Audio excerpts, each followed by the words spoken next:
Whether it's gas or airfare, pent-up demand is driving up the cost of products and services. That includes items on the black market. Adam Pinsker tells us why this means drivers should be extra vigilant when leaving their vehicles unattended. The summer of 2021 may go down as one of the busiest for the folks at Beck's Service Center in Southport. We're seeing right now ourselves, one shop, on average probably 6 to 8 converters stolen per week.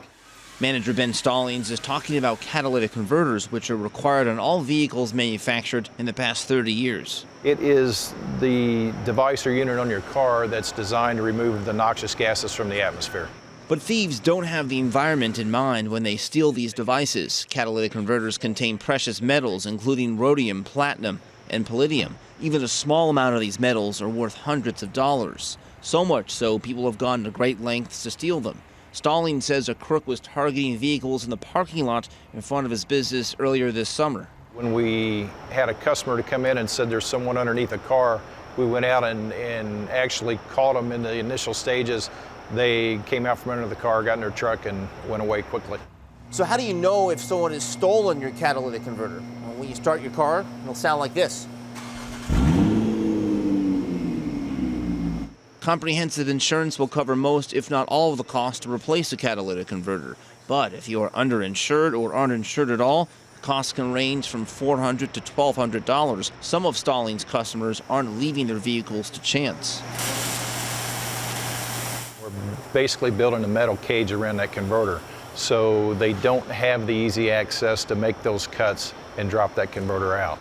Vehicles that are high up from the ground are especially vulnerable to catalytic converter thefts. It only takes a few moments for someone to extract one from under a vehicle. The criminals don't just operate in urban areas, they also target vehicles parked in people's driveways and in sparsely populated areas. There's no doubt vehicles sitting idle in some farm lot somewhere right now that have already been pillaged, and they're not yet aware of it. Clark Cottom is in his second term as Sullivan County Sheriff. He's noticed an uptick in catalytic converter thefts in this rural county of just 20,000 residents south of Terre Haute. I would say at least 3 to 4 reports per month.